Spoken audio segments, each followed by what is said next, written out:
Promutuel Montmagny-Lillet, c'est une équipe de 43 professionnels à votre service. 3 places d'affaires, un volume prime de 17 millions de dollars, mais surtout une mutuelle qui a à cœur vos intérêts et encourage les activités locales. Tout commence par la confiance. Tout commence par Promutuel Montmagny-Lillet. Donc, M. Desrosiers, une entente de partenariat comme c'est le Centre les services d'incendie de Montmagny et de Cap-Saint-Ignace, c'est quoi l'importance et quels sont les objectifs de ce nouveau partenariat?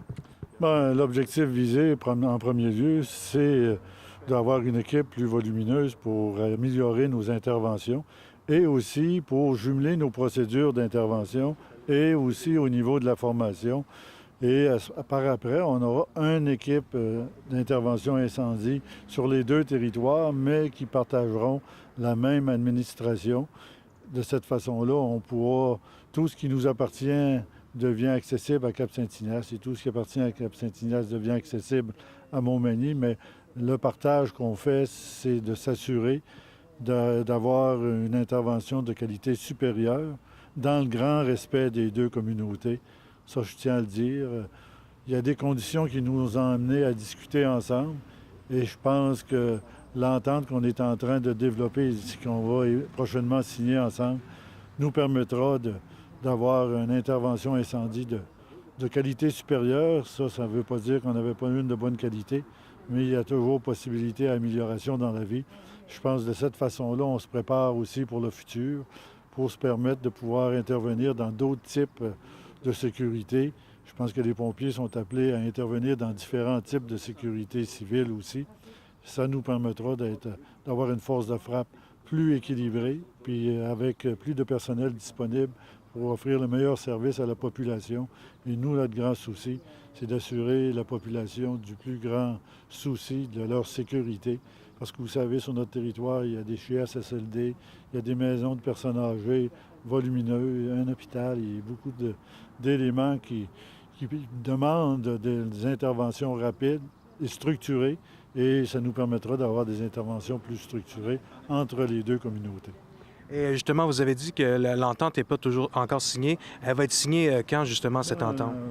Il faut passer une résolution au niveau des 2 conseils municipaux. Ça va se faire au début de juin pour une entrée en force le 1er septembre, parce que la période estivale, c'est pas le temps d'arriver avec une nouvelle structure. Il faut laisser les gens des vacances et tous ces éléments-là. Et aussitôt que ça sera terminé, en début septembre, on commencera à travailler de façon en partenaire. Puis partenaire, ça veut dire, à la base, le respect de l'autre. Et c'est ce qu'on tente de faire avec Cap-Saint-Ignace. Puis je pense que ça répond à un besoin qu'ils avaient. Puis nous, ça répond à un besoin qu'on avait pour une amélioration des interventions en partage, parce qu'on travaillera avec les mêmes procédures de travail puis les mêmes techniques de travail.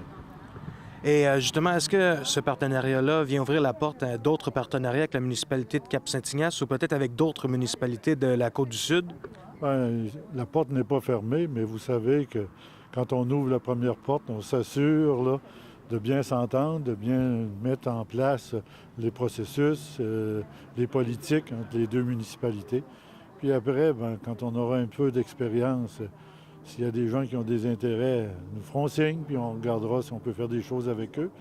On a fait avec Cap-Saint-Ignace, on pourrait en faire avec d'autres, mais pour le moment, notre priorité, c'est de bien gérer l'entente qu'on est en train de signer ensemble. Et quand on s'en sentira en selle, à ce moment-là, on pourra voir s'il y a d'autres possibilités. Et sur un autre sujet, on voit beaucoup que ça bouge beaucoup à Montmagny ces temps-ci avec la démolition de l'ancien garage Ultramar qui va être transformé en microbrasserie, le début des constructions de la nouvelle scène extérieure publique.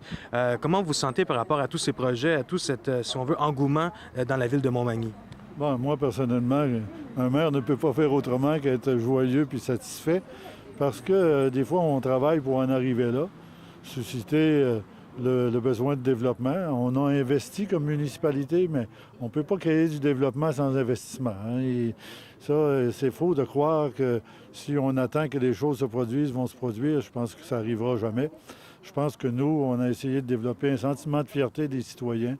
Je pense d'améliorer la municipalité, de créer des programmes pour aider à se placer aussi sur la place publique à l'extérieur de notre ville.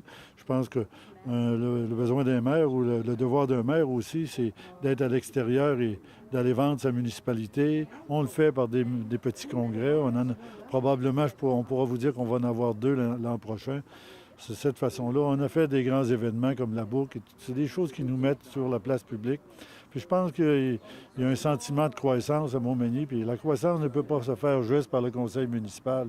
Mais quand les gens ils ont un sentiment qu'on est en développement, bien, ça les incite à investir. Puis on a besoin des entrepreneurs locaux qui investissent dans leur milieu pour nous permettre de se développer. Puis trop de choses, c'est pas un handicap, c'est un avantage. Trop de locaux, de logements disponibles, pas trop, mais avec un certain pourcentage, c'est un bénéfice pour une municipalité parce que quand les gens arrivent chez nous, s'ils trouvent à se loger, ils vont habiter chez nous. S'ils ne trouvent pas quelque chose d'adéquat, ils vont aller habiter ailleurs. Là, il y a des blocs appartements qui se sont construits. Il y en a d'autres qui vont se construire. Et je pense que c'est de cette façon-là qu'on va créer le développement à Montmagny en créant beaucoup de disponibilité, beaucoup de ressources. Et quand ces ressources-là sont là, bien, on a tout ce qu'il faut au niveau de la santé, au niveau de l'éducation, au niveau de la culture, au niveau du sport, au niveau de la justice. On a tous les services de proximité d'une grande ville, dans une ville à dimension humaine, où on a une qualité de vie, où les bouchons ne durent pas plus que 5 à 10 minutes, le midi puis le soir, et le restant du temps, ça se voyage. On est en train de développer des circuits piétonniers, comme vous avez vu sur le boulevard. Ça va tout se rattacher avec le circuit des Trois-Ponts, avec la piste cyclable qui s'en va vers l'est. Je pense que c'est la ville de Montmagny, elle est faite pour ce marché.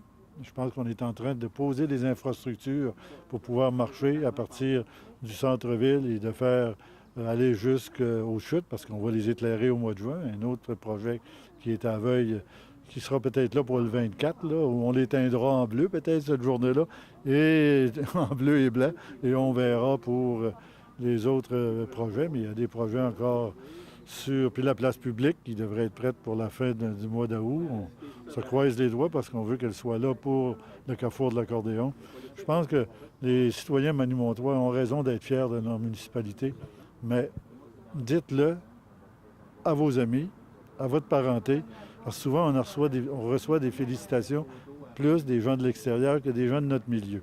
On s'habitue à ce qu'on a, hein, puis ça devient du quotidien. Mais de temps en temps, allez faire un petit tour à l'extérieur, revenez chez vous. Vous allez trouver ça de toute beauté. Puis allez faire un petit tour sur le chemin des Poiriers à l'heure actuelle où tous les pommiers sont en fleurs. Imaginez ça dans 5 ans, ça va être de toute beauté. Et justement, en terminant, vous parliez du Carrefour mondial de l'accordéon. Il y a aussi le Festival de l'Oie. Et on a annoncé la semaine dernière le nouveau festival sportif Thibaut GM. Ça fait beaucoup d'événements cet été à Montmagny qui s'en viennent. Qu'est-ce que vous auriez à dire justement à la population manimontoise et des environs par rapport à ces événements? Mettez vos chaussettes à côté de votre TV. Mettez vos souliers, puis venez vous promener en ville, puis venez voir ce qu'on vous offre. Ça fait des années, comme l'été chaud et tous ces événements-là. Puis quand les gens font des événements, leur grand plaisir, c'est de voir des gens qui les applaudissent sur le bord de la rue. C'est pas juste ceux qui se manifestent dans la rue ou qui travaillent de façon différente. Mais ce que je trouve intéressant, comme dans le festival sportif, c'est que des gens ont mis en commun certains éléments pour faire une fin de semaine beaucoup plus d'envergure au lieu de le faire une semaine avant l'autre. Je pense que là, on fusionne pour faire un événement de grande envergure qui, c'est le début d'une grande foire sportive qui aura lieu l'automne, j'en suis persuadé. Mais il y en a peut-être d'autres qui vont se fusionner ou s'associer avec le groupe qui vient de se créer, puis ça fera un autre événement majeur à Montmagny, parce que je pense qu'on est en train de se créer une marque de commerce à Montmagny. Santé mieux-être, là, ça commence à nous ressembler. Ça commence à ressembler aux événements qu'on a eus depuis des années. Ça commence à se souder ensemble puis à faire de Montmagny l'image de marque de santé mieux-être dans la province de Québec. J'espère qu'on était la première ville au Québec à être accréditée entreprise en santé. Puis je pense qu'on l'a fait pour notre personnel. Puis on sait que notre personnel, quand ils retournent chez eux, l'applique dans leur quotidien.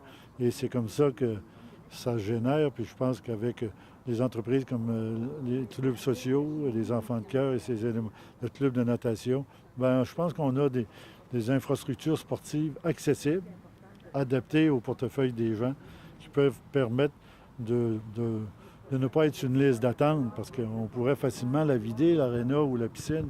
On n'a rien qu'à doubler les coûts d'utilisation, puis on va avoir de la glace suffisamment, même pas pour l'occuper autant qu'elle est occupée aujourd'hui. Mais je pense que nous, notre plaisir, c'est d'avoir un terrain de soccer, qu'il y a des jeunes qui courent dessus, d'avoir des terrains de tennis que les gens utilisent, d'avoir une aréna et une piscine que les gens utilisent, la gymnastique. Si vous regardez tous les clubs que nous avons pour la jeunesse, on est très performants. C'est des ambassadeurs pour notre municipalité. Et moi, je suis persuadé que ces gens-là mettent notre municipalité, eux aussi, ils travaillent à mettre notre municipalité sur la planète, à l'extérieur de notre municipalité. Soyez fiers de ces jeunes-là. Parce que moi, je dis, investissez dans la jeunesse. Sinon, investissez dans les travailleurs de rue. Parce que si notre jeunesse n'a pas de quoi s'occuper, elle va s'occuper à autre chose. Puis soyez assurés que quand on a des plateformes sportives accessibles, au niveau de la culture, c'est la même chose, mais on permet à ces jeunes-là de se développer, de se trouver des fois une passion et d'oublier les méfaits dans la rue. Parce que quand on ne le paie pas à une place, on le paie à l'autre. Il ne faut jamais oublier ça. Souvent, les gens pensent que ça coûte cher. Non, ça ne coûte pas cher. Si vous faites un investissement, parce que peut-être que vous avez développé une vedette internationale, peut-être que vous avez développé un futur premier ministre, peut-être que vous avez développé... Soyez sûr, quand on travaille au niveau de la jeunesse, on investit dans notre jeunesse.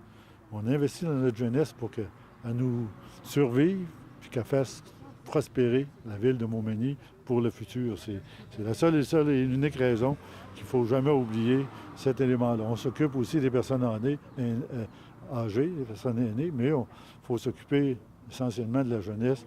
Il faut essayer de répondre à leurs besoins, leur donner des infrastructures qui leur permettent de se dépenser, autre que faire du sédentarisme dans la maison. Merci beaucoup, M. Desrosiers. Au plaisir.